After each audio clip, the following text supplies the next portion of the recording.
한국은행 기준금리 인하가 되었음에도 불구하고 왜 내 대출 금리는 바로 내려오지 않는가에 대한 고민입니다. 오히려 기업 대출이라든지 가계 대출 금리는 상승하는 그러한 현상이 10월에는 벌어졌었죠. 자, 그러면 도대체 내 대출 금리는 내려오지 않고 오히려 예적금 금리는 또 내리고 있다. 예적금 금리는 올랐으면 좋겠는데 내 대출 금리만큼이나 내려오고 있다. 도대체 왜 이런 현상이 펼쳐지는가 하는 금융 소비자분들의 질문과 의문이 많이 일어나고 있습니다. 자, 우리가 이 은행 여수신 금리 산정 체계를 보면은요, 한국은행 그 자료를 가지고 왔는데, 우리가 여수신 금리라는 시장 금리를 형성하는 요소에는 지표 금리와 가산 금리가 있습니다. 이 지표 금리는 기준 금리의 영향을 받게 되는데요. 이 기준 금리에는 단기 시장 금리, 그리고 장기 시장 금리, 자금 조달 금리 등이 다 영향을 미치게 됩니다. 즉 3에서 6개월의 은행채 금리나 CD 금리, 코리보 금리와 같은 단기 시장 금리에도 영향을 받고요.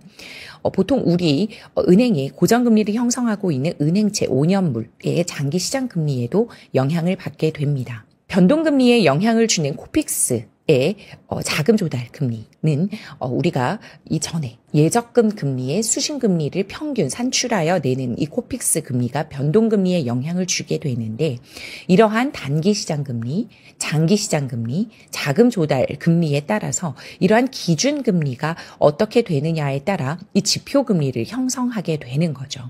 그럼 이 기준 금리가 인하가 되면 바로 내 여수신 금리인 시장 금리에도 영향을 미치느냐? 중간에 보면 가산금리 보이시죠? 이 가산금리가 은행에서 각각 부여하는 금리인데요. 리스크 관리 비용, 원가, 법정 비용, 기타 이러한 금리들을 반영을 하고 있기 때문에 이 가산금리는 각 은행마다 달리 부여를 하고 있습니다. 즉 은행에서는 이 가산금리를 이미 높여놓았던 형국이기 때문에 아무리 기준금리 인하가 진행이 되었다 하더라도 가산금리가 높아진 거에는 큰 영향을 주지 못한 거예요. 아직까지는. 시간차가 필요한 거죠.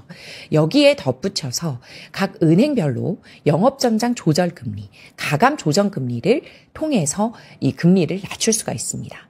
즉 우리가 말하는 이 여수신 시장금리라고 하는 것은 이 지표 조달금리에다가 가산금리를 더하고 각 은행의 가감조정금리, 영업전장 조절금리에 따라서 우대금리를 얼마나 부여할 것인가에 따라서 내 최종 대출금리가 형성된다. 이렇게 보시면 되겠습니다. 자, 그래서 예를 들어 대출금리 산출 문자 예시를 가져왔는데요. 변동금리 차주인 경우에는 아까 코픽스 기준으로 돌아간다고 했죠. 이 코픽스가 3.29의 기준금리를 가진다고 하면 이 은행 같은 경우에는 가산금리를 3.29를 부여를 하게 됩니다.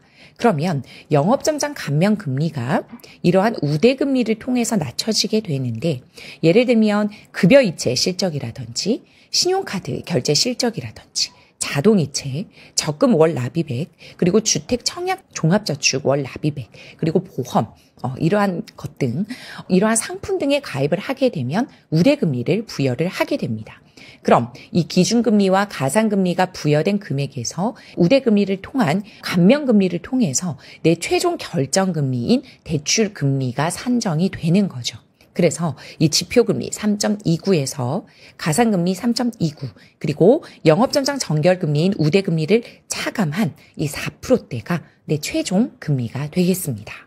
자, 그렇기 때문에 우리가 한국은행 기준금리가 내려갔다고 해서 내 대출금리마저 바로 내려가지 않는 것은 이 은행권이 9월 그리고 8월에 특히 이 가산금리를 많이 올렸잖아요.